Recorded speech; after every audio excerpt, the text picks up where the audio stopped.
What is up, awesome peeps? Brent McCluskey here with Electrified Reviews, and today we are reviewing the Flowdot electric bike. This thing is an awesome entry-level electric bike for a very affordable price of $6.99 for the Indiegogo campaign, and it also has a very bright idea. Get it? Was that bad? That was bad. But hey, we are also doing a giveaway on this bike, so stick around. We will tell you how to enter that later on. But for now, let's roll the B-roll.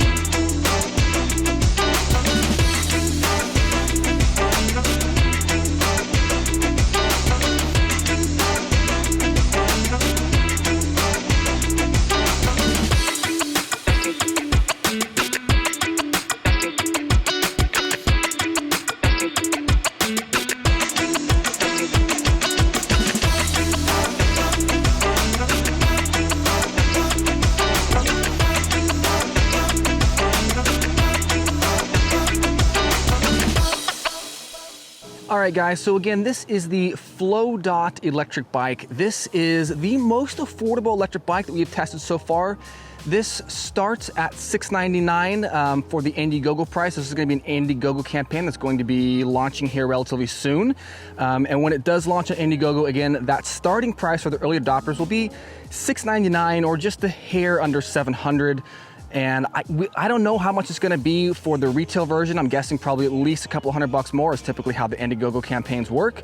But look, man, for the price point of $6.99, this is, it's the most affordable bike we've tested. So that's awesome. It wins the award for that. It's also got some really cool, just kind of interesting features. One of the things I really like about this is, you know, aside from just the overall aesthetics of it, the way that they've got these, like a light integrated into the frame.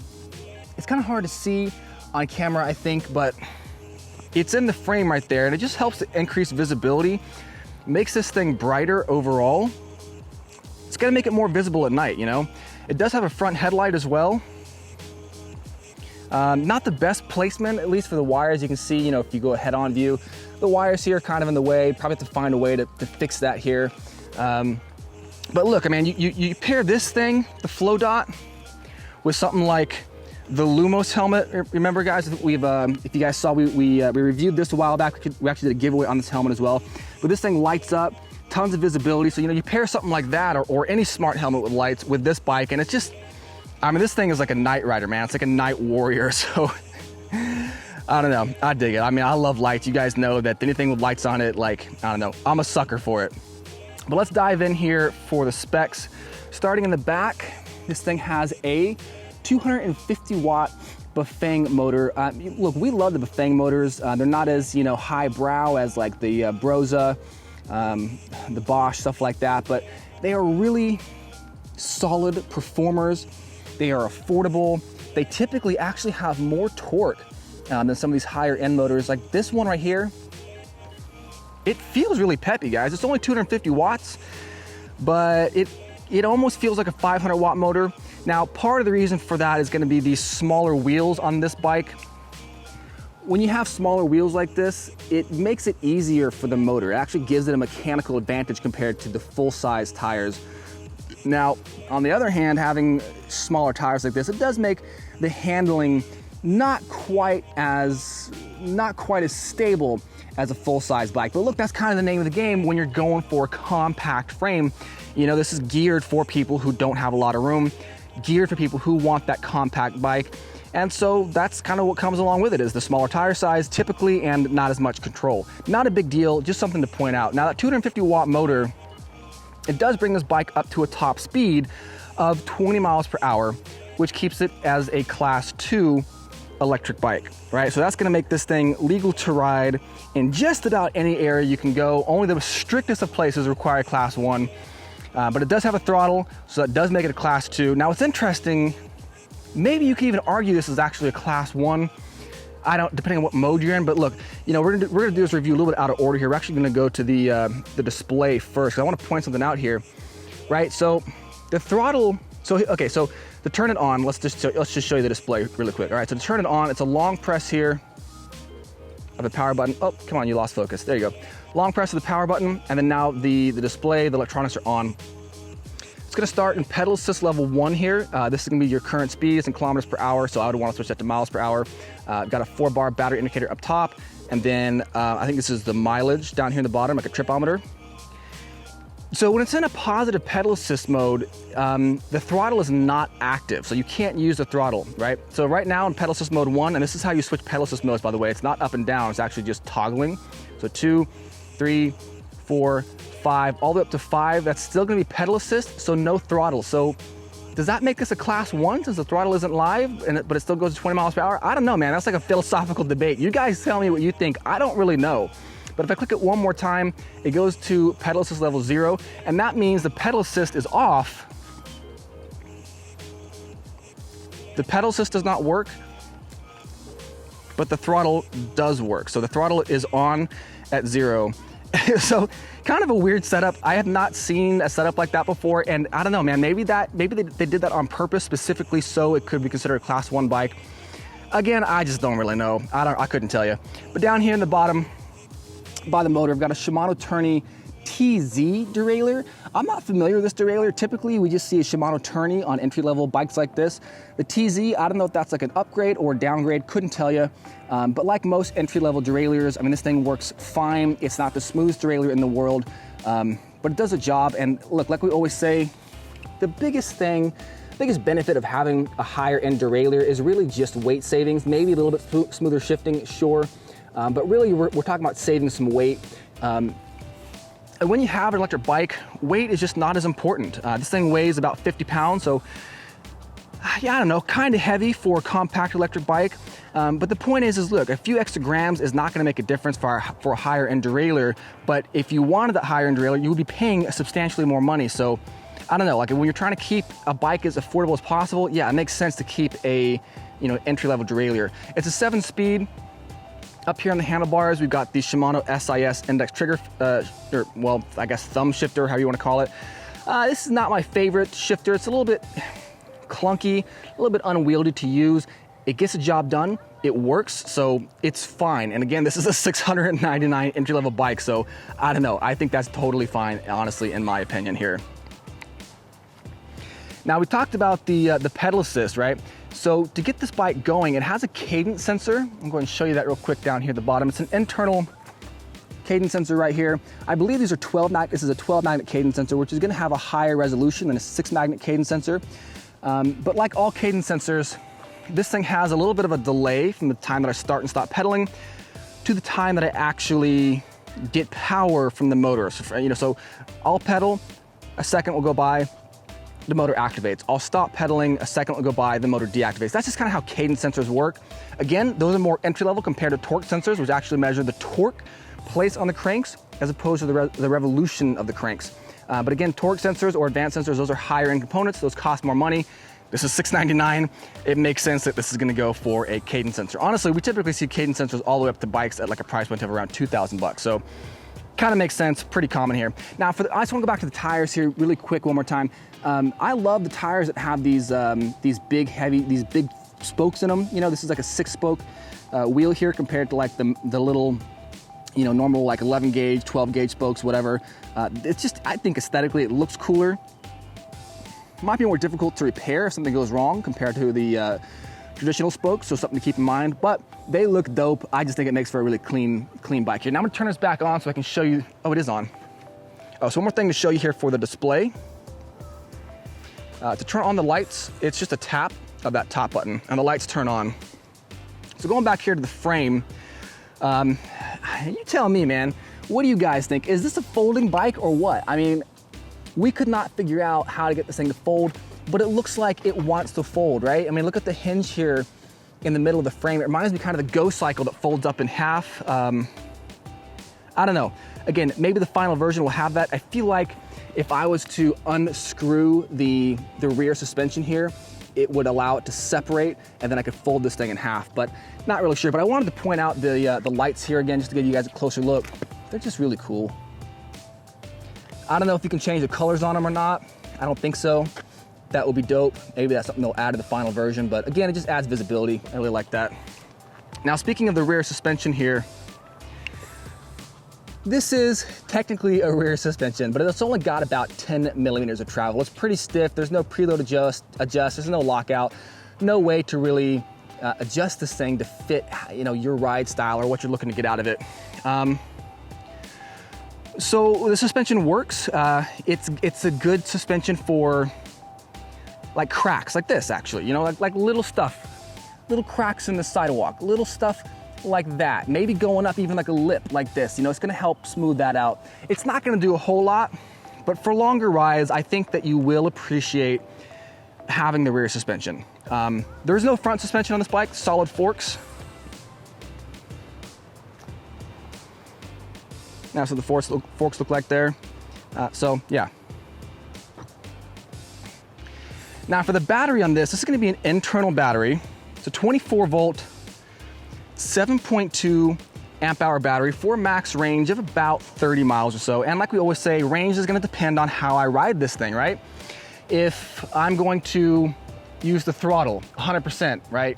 If I'm going up hills, if I'm a heavier rider, which I am, I weigh about 180 pounds, I'm typically carrying 30 pounds of gear with me, I'm gonna get less range out of it. Lighter riders, if you actually want to use a pedal assist, if you're going on flatter ground, if you air up the tires, yeah, you'll probably get it closer to 30 miles. You might actually get a little bit more out of that. It just depends, of course. Now, the battery itself it's internal and it's locking. And to access it, there's this little piece right here. I'm actually gonna set the camera down so we can see this better here. All right, so here's the deal. There's this piece right here that covers the battery. This is a prototype and this thing doesn't really latch. It doesn't snap into place very well. And I'm hoping that on the final production model, it's gonna snap into place more securely. But right now, as you can see, it's just a little bit of pressure, even some vibration, it's gonna wiggle loose and pop off. Now, to get the battery out, it is locking. So I gotta take the keys, it pops out, oops, just like this. All right, so this is the battery here. Again, it is a 24 volt, 7.2 amp hour battery. So this battery, you can charge it, where is it? Okay, so it charges right here on the front. Now, there is a charging port right here in the bottom of the frame. However, with the battery in this particular bike, the prototype that we received, this battery will not charge in the frame. So we had to actually take out the battery and charge it separately. So again, my guess is that since this is here, the final version, you'll be able to charge it in the frame, but we were not able to. And again, that's just something I wanted to point out here. So I'm just gonna snap that back in, put this back on. And since I got the camera set down, like I said, this is a folding handlebar setup. And it also has an adjustable link stem here, but to fold this thing, boom, undo the latch, and it just folds up like that. Pretty easy stuff. Unfold, 1, 2, and done. Really easy stuff here. All right, moving right along. The seat, the saddle here is adjustable with a quick release right here. The collar on the seat post, just quick release, boom, undo it with your hand, and you can adjust the seat on the fly. That's nice. Same thing here with the handlebars. Again, these are adjustable links, so if I wanted to, I can raise and lower the length of the handlebars, which is nice because this bike only comes in one frame size. So being able to adjust the height of the handlebars, it's gonna help make this bike fit for a wider range of rider heights. That's, I dare you to say that 5 times fast. A wider range of rider heights. A wider range of rider heights. Man, that's a tongue twister here. Let's talk about brakes. Let's talk about brakes, man. The Flowdot is equipped with Tektro mechanical disc brakes, 160 millimeter rotors. Pretty standard stuff here. This is a good brake setup. However, the bike that we received was a little dinged up in transit. The box was a little worse for the wear. And the front forks were a little uneven here. You can probably even see it, maybe, I don't know. The front forks here, they were uneven, and it was really hard to get the rotor to sit into the brake assembly here. In fact, what we had to do to make it work is, actually it's on the other side. On most of these brake setups, there's a little dial on the opposite side of the brakes, on the brake housing. You can turn that and it's gonna widen the spacing of the actual calipers, right? So it's gonna give that disc, that rotor, more room to spin around, but it also means that I have more travel for the brake calipers to actually engage. So yeah, also the rotor itself for the front brake was kind of bent. Look, that's just, I mean, that's kind of sometimes the name of the game, guys. Sometimes when you direct order bikes, sometimes the shipping companies are not very gentle with them and they get dinged up. We've had that happen a lot. I don't really think it's the fault of the companies. I mean, maybe they could do a little bit better with packaging, but I don't know. Overall though, this bike does still work, and with some tinkering with the front brakes here, I could get this to work totally fine. I'm just trying to point everything out here since this is an Indiegogo bike, right? It's just trying to give you all the pros and cons here. Speaking of pros and cons, let's go back to the chain, or the over here one more time. So this chain guard, it's one-sided, so it's gonna help protect the chain from derailing towards the outside, but there's not an internal derailleur or internal guard here, so it could possibly derail on the inside. Again, just a small thing to point out, not really a big deal here. Wire management, you know, they do a fair job here, I would say, for wire management. I like how they've got everything, you know, they try to get it all bundled up nice and tight. I like that. I think it needs to be adjusted here, like I was talking about for that front light. These need to be moved somehow so it's not interfering with the beam from that front headlight, because it's rendering that thing pretty much useless. So again, that's something where I would want to kind of tinker with that, just to make it better, to make it work, right? Kickstand in the rear. Some people don't like that. They want it in the middle to be more balanced. However, I like it in the rear because it keeps it out of the way of the pedals. So if look, check this out. If I turn the pedals here, it's not gonna get in the way of the kickstand, right? So I like the kickstands in the back. That's maybe just a preference thing though. Yeah, I mean, I think that's pretty much it, guys. I think we've covered everything here.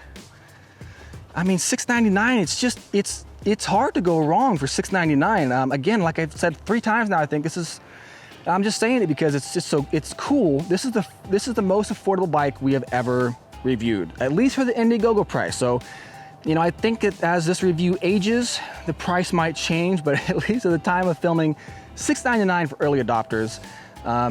Yeah, man, so look, let's take this thing for a test ride and I will show you this bike in action. Here we go.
All right, guys, that is pretty much it for the Flowdot electric bike review.